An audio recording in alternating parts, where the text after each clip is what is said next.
This is Think Out Loud on OPB. I'm Dave Miller. Pope Leo released his first encyclical about 2 weeks ago. The title was Magnificent Humanity. The subtitle was more specific, on safeguarding the human person in the time of artificial intelligence. The Pope warned that while technology can heal, connect, educate, and protect our common home, it can also divide, exclude, and generate new forms of injustice. It turns out that educators and faculty at the University of Portland had already been planning a 3-day conference to explore parts of this very issue. It happened last week. It focused on the ethics and use of artificial intelligence in Catholic higher education, but many of the themes they explored are of much broader interest. I'm joined now by 2 University of Portland faculty members who spoke at the conference. Natalie Nelson-Marsh is an associate professor of communication and media. Naveen Gudigantala is a professor in the School of Business. Welcome to you both. Well, thank you for having us. Natalie, when did you realize that you wanted to teach your students a class that directly took on AI? Yeah, I've been studying the relationship between technology, organizing, and humans for about 20 years, but the class itself came from a moment when a student was actually doing his senior capstone, and he was playing around with this new technology called generative AI, and he turned white and he figured that the AI knew more than he did. And I was like, this is just a language model. It doesn't know more than you do. So that was the moment I really noticed that we needed a class called something like the Future of Work. And that's how the class was born. Can you describe the Future of Work class? I mean, what do you want your students to reckon with and to come away with? Yeah, the class has essentially 4 pillars to it. I didn't want to just start, I think this is part of the benefit of the University of Portland, I didn't want to just start with how to use the tools. I wanted to start with the human piece. So we do look at the historical context of other industrial revolutions first, just so they can see it's not our first rodeo. And also it's a faster rodeo than before, though. It is faster, much, much faster. And we talk about that. I think the second piece is recognizing how Gen AI works, what the transformer architecture is, so that it demystifies it a bit. They can see how it's working, not just that it's thinking for them, that it actually does something different. Then we look at organizing as human systems. So organizations are cultures, they're dealing in power. And then finally, the students go out into industry and they study how people are using AI. And then finally, they propose ethical principles and practices to industry. So there are these different pillars for them. Naveen, your official title is the Silicon Valley Distinguished Professor at the University of Portland School of Business. I have to say, it sounds like the title of someone who would be an AI booster. Are you? Well, my job is to teach AI how it works, but also at the same time make sure that students use it responsibly. To give you an analogy, let's say I have an 18-year-old kid and I want to gift them with Ferrari. I'm not that rich. I'm a college professor, but let's say I have that much money. That's how you have that bad idea. You want to give an 18-year-old a Ferrari. Okay. So there are 2 things here. One, my kid has to learn all the features in Ferrari. And second, they have to drive it responsibly. So AI is like that tool that is great. But more importantly, we need to form the person who is behind the wheel so that they can use it responsibly. What are some of the examples? So to stick with your analogy, what are the things that worry you most about giving young people this tool? I think about responsible use of AI for students in 2 stages. One, in their formative stages, it is very important that they spend a whole lot of time learning the subject properly with the minimal intervention of the tool. Let us say if I'm learning how to code or how to write, it is important that I spend a whole lot of time thinking about it and doing it and writing many drafts and using AI only as a tutor. When I understand the subject matter, then I can enhance my understanding of AI because there I know how to write the prompts. And when I get the answers, I can verify if it is giving the right answer or not. If it is hallucinating, I should know it. This, though, I mean, Natalie, to go back to you, this is something that I've been hearing increasingly in the last, 6 months or so. The fear that the shortcuts that AI enables, the efficiencies of the tool, will mean that all of us, but especially people, say, who haven't yet struggled with writing, as an example, that they won't. They'll see, well, why should I bother? I have this tool that'll do it for me. How do you get young people to not take advantage of a seemingly wondrous tool that can actually make their lives easier, if not better, in the long run? Yeah, I think this is the issue. One of the things that I think comes up in the class for them is that there's a sense that students want to perform well for me and for other students. And so they'll over-rely on the AI because it sounds better than what they think they can produce. And so we do these exercises in class where not only do they learn how the tool works, but once they see that it's not thinking for them in the way that they think it might, that we need to think and think out loud, right? Grapple with an idea, that they start to recognize that maybe they don't want to over-rely on it because it doesn't do things better than them. It just sounds good. And so I think that recognition helps them move away from just over-relying or being just a focus on productivity to how do I want to think and learn from something? And we work in class on creating moments where they have to grapple with an idea. Naveen, the Pope wrote this in his encyclical: the new ways, and he put new ways in quotes, of working are not necessarily better. While AI promises to boost productivity by taking over mundane tasks, it frequently forces workers to adapt to the speed and demands of machines rather than machines being designed to support those who work. He also talked about the dignity of work. What does the dignity of work mean to you? The dignity of the work, what it means is when we create AI systems, there is a technology aspect of it and there is the impact aspect of it. Technology is how well you create the system so that, it can work well, but the impact is also important. Let me give you an example to certify it. Stanford Human-Centered AI released a report last month. They looked at 3 million job applications and they analyzed a tool that is frequently used for AI hiring and screening. And they found out that it was biased against Black and Asian applicants. If the tool were to be more just, it would have let 40,000 more applicants from these two categories to have gone on to the next round. So human dignity means when we create and use tools, we are cognizant of the type of impact it would have on its users. Okay, but Natalie, what my mind goes to there is that's an example of current limitations or bad outcomes based on a biased algorithm. I mean, I'm assuming it took,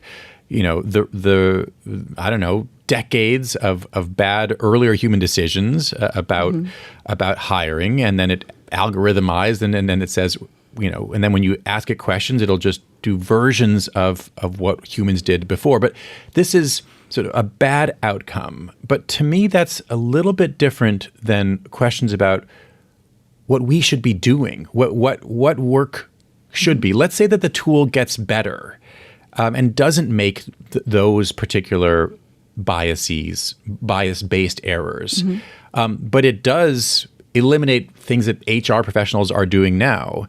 Does that impinge on human dignity, or does it mean then, great, use the tool and erase the jobs? This is a complicated question. I think that human dignity is really recognizing that a lot of organizations lean really hard into productivity and efficiency.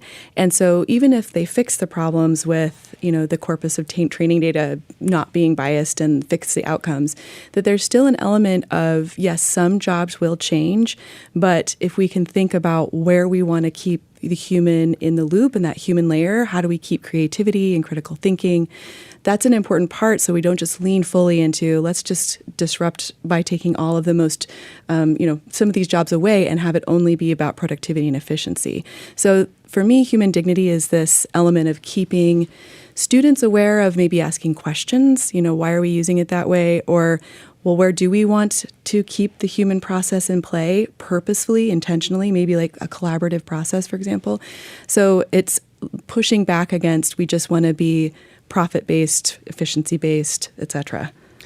Naveen, I want to turn to the Catholic piece of this. You are at a Catholic university. Obviously, the Pope is the leader of the global Catholic Church. And one of the reasons we're talking is a combination of this encyclical, this letter, and the 3-day conference that you all just held last week. What do you see as the specifically Catholic pieces of this? I mean, what are the religious components for you of thinking about this particular technology? I think I would like to talk about my presentation in the conference, which touches upon this very, very topic. I presented about Father Moreau's vision for Catholic education. Father Moreau is the founder of Congregation of Holy Cross, and University of Portland is a Holy Cross institution. His vision is forming whole person who are well integrated in their mind and hearts.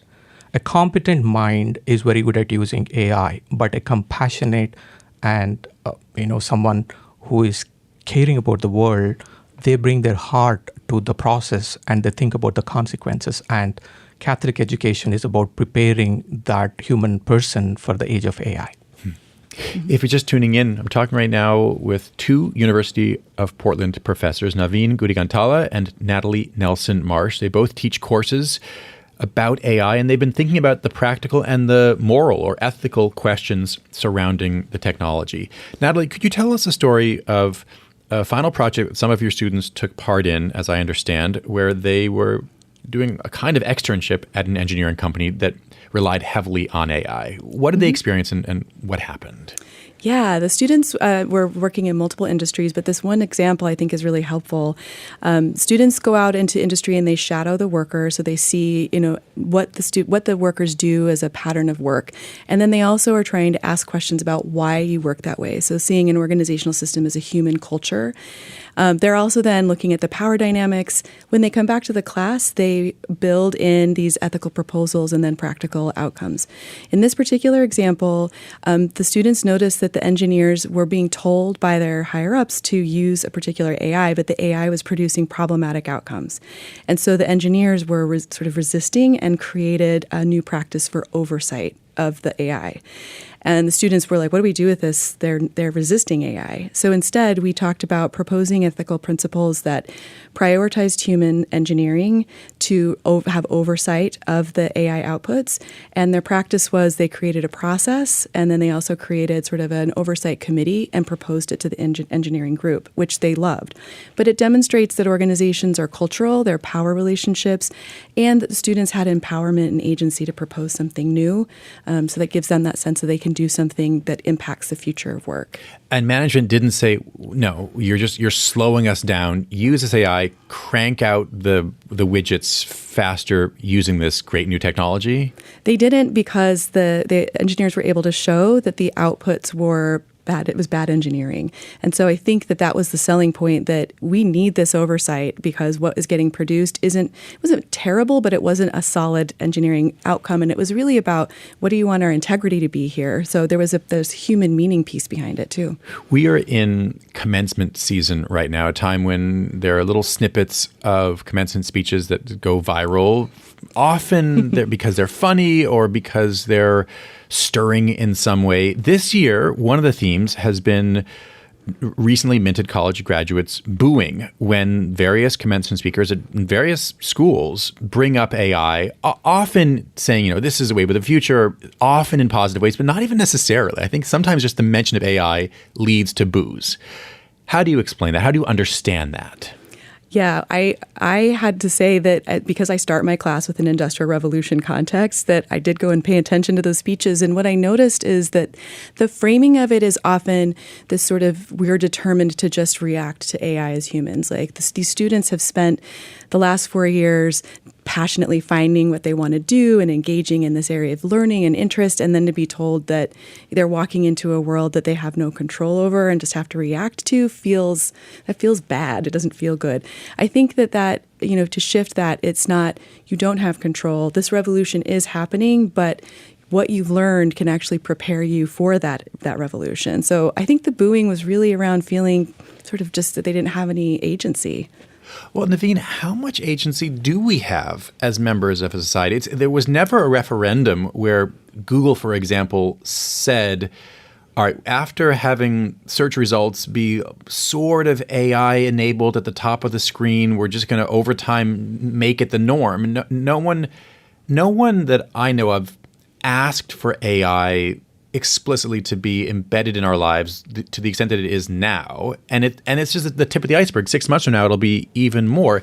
To a great extent, it seems that this is being forced upon us by a very small number of incredibly wealthy companies. I mean, so to Natalie's point about agency, how much do we actually have? I think you make a great point there, Dave. I think the power concentration is pretty concerning and alarming. But at the same time, that goes to show us why it is important to form the individuals that wield the power. If they don't wield the power ethically, we might have problem. But on behalf of the users, we need to recognize that they have agency. For instance, if I don't want to use a commercial software, it's possible for me to download open source AI model into my laptop and just keep it to my laptop and use it. So we need to recognize and educate the users that they have agency, and there are ways in which you can mitigate this. But what you've just described requires a relatively high level of sophistication and individual decision-making to push back against a kind of global technological tide. To that point, even within the commercially available tools, there are options where you can go there and switch off some controls where you would not permit these companies to make use of your tools. It is possible to train, to keep training based on our queries, say. Yes. Natalie, what's it like? I'm going back to the first thing you said was one of the reasons you want to create your Future of Work class just a couple of years ago is what you heard from one of your students. Is it fair to say that some of your students in recent years have more direct experience using various AI tools than you do? Yeah, I think that staying up on any tool is going to be really difficult, and we're all coming in with a varied amount of expertise in how much people have been using it. I don't think this is going to be the same over the next few years, but for the most part, the students are actually coming in pretty wary of AI, or at least maybe secretly using it and not mentioning it because they think they're going to be in trouble. And I want to have a conversation about that with them, right? That the conversation is, where are we at with our attitudes toward it and our expertise, right? How much do we know? So it's not something that we're hiding, that we're actually talking about how and why we're using it. My goal is to then introduce skepticism and critical thought into the use of it. Natalie Nelson-Marsh and Naveen Gudigantala, thanks very much. Thank you so much for having us. Natalie Nelson-Marsh is an associate professor of communication and media at the University of Portland. Naveen Gudigantala is a professor in the University of Portland's School of Business.